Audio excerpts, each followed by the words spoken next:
ಏನು ಇದೇ ಫೆಬ್ರವರಿ 9, 10, 11 ರಂದು ನಡೆಯಲಿರುವ ಫ್ರೆಂಡ್ಸ್ ಮುಳಬಾಗಿಲು ಕಪ್ಪನ್ನು ಆಯೋಜನೆ ಮಾಡಿರುವಂತಹ ನಮ್ಮ ನದೀಂ ಭಾಯ್ ಅವರು ಅವ್ರಿಗೆ ತುಂಬ ಹೃದಯ ಧನ್ಯವಾದಗಳನ್ನ ತಿಳಿಸ್ತಾ ಇದ್ದೀವಿ. ಅವ್ರು ಯಾಕಂತಂದರೆ ಮುಳಬಾಗಿಲಲ್ಲಿ ಗ್ರೌಂಡ್ ಇಲ್ಲ. ಫಸ್ಟ್ ಆಫ್ ಆಲ್ ನಮಗೆ ಗ್ರೌಂಡ್ ಅನ್ನೋದಿಲ್ಲ. ನಮ್ಮ ಹತ್ರ ಯುವಕರು ಏನು ಮಾಡ್ತೀರಿ ಅಂತಂದರೆ ಗ್ರೌಂಡ್ ಇರಲ್ಲ, ಮೊಬೈಲ್ ಎತ್ಕೊಂಡು ಪಬ್ಜಿ ಗೇಮ್ ಇಂಥ ಚಟಗಳಿಗೆ ನಾವು ಒಳಪಡ್ತಾ ಇದ್ದೀರಿ. ಆದ್ದರಿಂದ ಇವ್ರೇನು ಮಾಡ್ತಾಯಿದ್ದಾರೆ, ಟೂರ್ನಮೆಂಟ್ ಇದೆ ಅಂದ್ಬಿಟ್ಟು ಪಿಚ್ಚು ರೆಡಿ ಮಾಡೋದಾಗಲಿ, ಗ್ರೌಂಡ್ ರೆಡಿ ಮಾಡೋದಾಗಲಿ, ಎಲ್ಲೇ ಹೋಗಲಿ ನಮ್ಗೊಂದು ಮುಳಬಾಗಿಲು ಗ್ರೌಂಡ್ ಬೇಕೇ ಬೇಕು ಅಂತ ಹಠ ಮಾಡಿ ಈಗ ಪಿಚ್ಚೆಲ್ಲ ತಯಾರು ಮಾಡ್ತಾಯಿದ್ದಾರೆ. ಅವ್ರಿಗೆ ಈ ಟೂರ್ನಿಯ ಪರವಾಗಿ ಇವ್ರಿಗೆ ಧನ್ಯವಾದಗಳನ್ನು ತಿಳಿಸ್ತಾ ಇದ್ದೀವಿ. ಅದೇ ರೀತಿ ಈ ಟೂರ್ನಿಯಲ್ಲಿ ಆಡ್ತಾ ಇರುವಂಥ ಎಲ್ಲ ಆಟಗಾರರಿಗೂ ಹಾಗೂ ತಂಡದ ಮಾಲೀಕರಿಗೂ ಎಲ್ಲರಿಗೂ ಸಹ ಪ್ರೋತ್ಸಾಹನ ನೀಡ್ತಾ ಇದ್ದಾರೆ.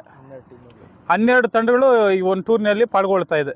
12 ತಂಡಗಳಿಗೂ ಸಹ ಟಿ ಶರ್ಟನ್ನು ವಿತರಣೆ ಮಾಡಿ ಅವ್ರಿಗೆ ಸಮವಸ್ತ್ರವನ್ನು ಕೊಟ್ಟು ಸಮವಸ್ತ್ರ ಪಾಲನೆ ಮಾಡಲೇಬೇಕು ಅಂತ ಕಡ್ಡಾಯವಾಗಿ ನೀತಿಯನ್ನು ಜಾರಿ ಮಾಡಿದ್ದಾರೆ. ನೀವು ತಾವು ನೋಡ್ಬೋದು, ಮುಳಬಾಗಿಲು ಜನ ಈ ಒಂದು ಟೂರ್ನಿ ಸಾಕಷ್ಟು ಟೂರ್ನಿಗಳು ನಡೆದಿದೆ, ಇಲ್ಲ ಅಂತ ನಾನು ಹೇಳ್ತಿಲ್ಲ, ಸಾಕಷ್ಟು ಟೂರ್ನಿಗಳು ನಡೆದಿದೆ ಈ ಮುಳಬಾಗಿಲಲ್ಲಿ.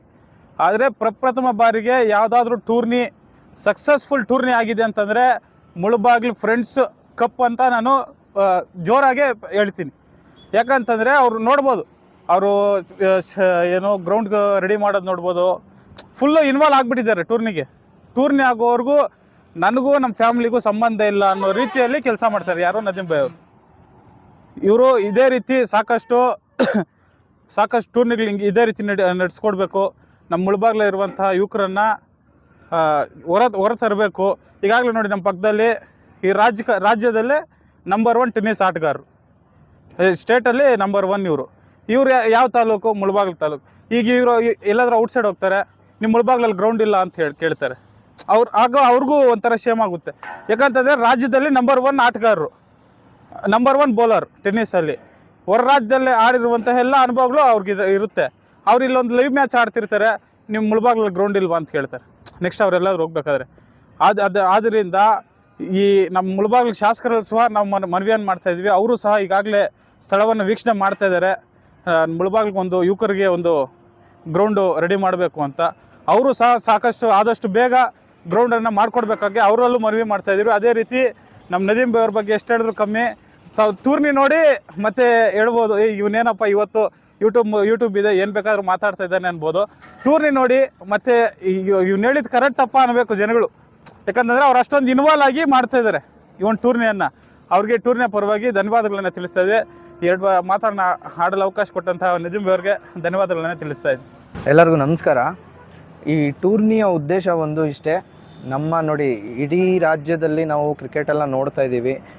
ನಮ್ಮ ಇಡೀ ರಾಜ್ಯದಲ್ಲಿ ಕ್ರಿಕೆಟ್, ಟೆನ್ನಿಸ್ ಬಾಲ್ ಅಂದರೆ ಪ್ರತಿ ಒಂದು ವಾರನೂ ಸೀಸನ್ ಬಂದರೆ ಪ್ರತಿ ಒಂದು ವಾರನೂ ಫ್ರೈಡೇ ಸ್ಯಾಟರ್ಡೆ ಸಂಡೇ ಇರಲಿ ಬ್ಯುಸಿ ಆಗ್ತಾಯಿದ್ದಾರೆ. ಇವಾಗ ನೋಡಿ, ಈ ಜನ್ರೇಷನ್ನಲ್ಲಿ ನಮಗೆ ಫೋನ್ ಬಿಟ್ಟು ಬೇರೆ ಏನೂ ಇಲ್ಲ, ಫೋನ್ನಲ್ಲೇ ಇನ್ವಾಲ್ವ್ ಆಗಿದ್ದಾರೆ.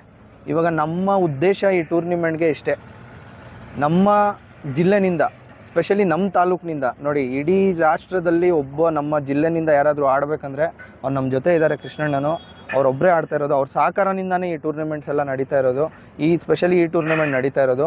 ನಮ್ಮ ಉದ್ದೇಶ ಒಂದೇ, ನಮ್ಮ ತಾಲೂಕಿಗೆ ಯಾವುದೋ ಒಂದು ಗ್ರೌಂಡ್ ಇಲ್ಲ. ಅದು ಆಗಲೇ ತರುಣ್ ಹೇಳಿದ್ದಾರೆ, ಮನವಿ ಕೂಡ ಮಾಡ್ಕೊಂಡಿದ್ದಾರೆ.